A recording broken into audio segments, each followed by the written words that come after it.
حشوختات حق مخانهم زفلت اتفصامه دحر مفصاميهم كلهم حشوختات ግን حقኛ መሰረት አለው ማለት አይኮነም እዚ مخانيو ملس بصنع حميمونا ተባሃለ 2-3 ዓመት አቀዲሙ ኹረን ከሎ ምእማንን ዘይምእማንን ንሽገር ዝነበርና እንተኾነ ግን አሽንኳይ ዶ ንሕና ብርሑቅ ንዕዘብ ንቀረብቱን ድቦላ ኮይኖም እዩ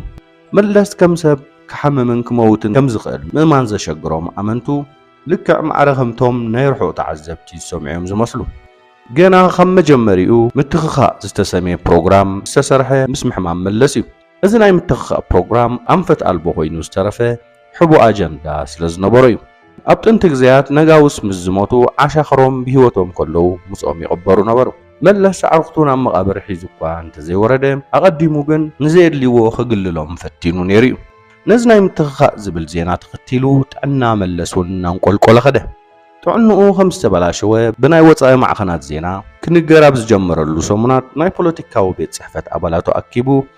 ሓሚም ኣለኹ ደኺምኒ ኣዕርፉኒ ክብል ሓተተ ካልእ ሰብ ይተካእኒ ዝብል ዘረባ ካብ ሓደ መራሒ ክስማዕ ናይ መጀመርያ ነበረ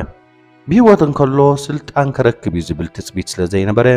ኣባላት ቤት ጽሕፈት ድንግርግር ከም ዝበሎም ንቐረባ ፈተውቶም ገሊፆም እዮም ድሕሪ ምክፍፋል ኢህአዲግ ናይ ሕወሓት ምስጢራት ነዃል በዚሕዎ እዩ ነይሩ ዕድሚኡ ሓፂር ከም ዝኾነ ንመለስ ዝነገርዎ ሓኻይም ቻይና እዮም ዝበሃል እቲ ሒዝዎ ዝነበረ ሕማም ካንሰር ምዃኑ ዋላ ብሕክምናዊ ሓገዝ እውን እንተኾነ ነዊሕ ዕድመ ከም ዘይብሉ ሰብ ሞያ ሕክምና ነጊሮሞ ነይሮም እዮም እዚ ድሕሪ ምፍላጡ እንተኾነ መለስ ዝተረፎ ዕድመ ክሳብ ብመዓልታት ዝቁፀር ኣብ ስራሕ እዩ ነይሩ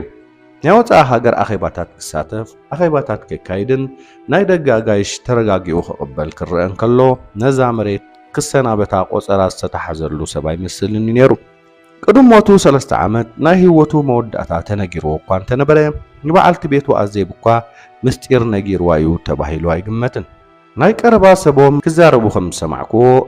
ኣዘይብ ዝተነግራ ካብ ንቡር ወፃኢ ሓሓሊፉ ዓራት ክሕዝ ምስ ጀመረ እዩ ንሞቱ 1 ዓመት ምስ ተረፎ ብግልጽ ብዝርአ መልክዑ ሰውነቱ ቀኒሱ ነበረ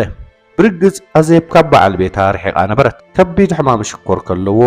ኮካ ክሰትን ሽጋራ ከትክኽን ክትሪኦን ከላ ብዙሕ ጥንቃቐ ከም ዘይገብርን ዝጸንሐ ናይ ጸላም ከብዲ ካንሰር ከም ዘለዎን ደሙ እንዳቀየረ ከም ዝነብርን ካልኦት ደስ ዘይብሉ ልምድታት ከም ዘለዎን ኣይትፈልጥን እያ ከም ንፉዓት ኣንስቲ ሓዳር ንጥዕና በዓል ቤታ ብግቡእ ክትከናኸን ግዜ ኣይነበራን ተባሂላውን ትሕመያ ብርግጽ ሕጽረት ግዜ ነይርዋ እዩ ኣብ ዘይምልከታ ስራሕ መንግስቲ ኢዳ እንዳእተወት ክትሓማምስ ሙሉእ ግዜኣ ዝሃበቶ ሓደ ስራሕ እዩ ነይሩ ምስቲ ካብ ውሽጢ ሃገር ኮነ ካብ ወፃኢ ዝተናዓቐ ናይ ምዕራባውያን ናይ ንግዲ ስራሕ እውን ክትጻደፍ ነይርዋ እዩ እዚ ሕሜታ እኳ ካብዚ ንላዕሊ ዝኸደ እዩ ልዕሊ ናይ